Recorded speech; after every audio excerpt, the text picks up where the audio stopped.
जय श्री राम।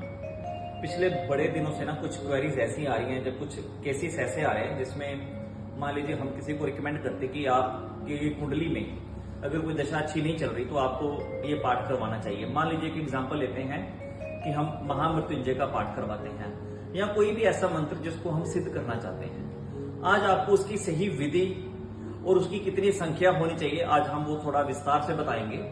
अगर आप कहीं पे भी पाठ करवाओ तो जो ब्राह्मण करने वाले हैं आप उस योग्य ब्राह्मण को एक बार पूछ लें कि आप किस विधि से कर रहे हैं, कितने मंत्रों का कर रहे हैं, ताकि आप जो पैसे खर्च कर रहे हैं आपको उसका फल मिले, आपके परिवार को उसका बेनिफिट हो और आपकी लाइफ और अच्छे से चल सके।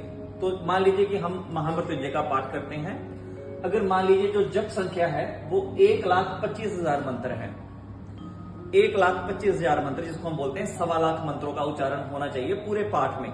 वो 7 दिन चले, 9 दिन चले या 5 दिन चले, वो डिपेंड करता है कि आप कितने ब्राह्मण उसमें बिठा रहे हो उस पाठ में। अब 1.25 लाख मंत्रों का जप करने के बाद उसका जब हवन होता है तो हवन में उसका 10% लिया जाता है।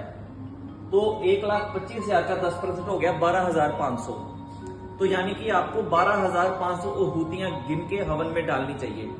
अब ये थोड़ा डिफिकल्ट है 12,500 आहूतियां।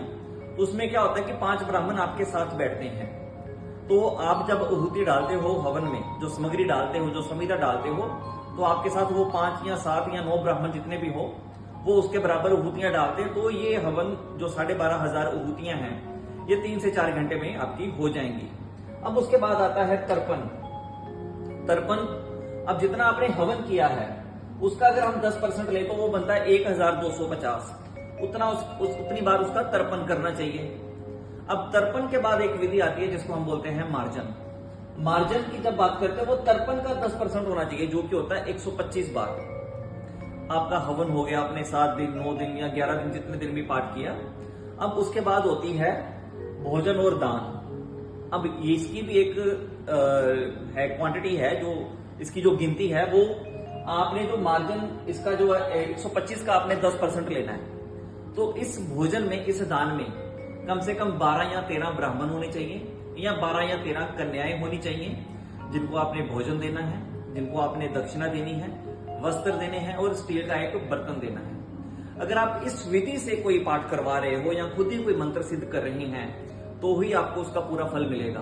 तो अब ये बार ध्यान रखें, जब भी कोई पाठ करवाएं, स्पेशली 1.25 लाख मंत्रों का, तो इस विधि से करवाएं ताकि आपकी आने वाली जिंदगी और इजी हो और अच्छी हो और आप अपनी लाइफ में खूब ग्रो करें।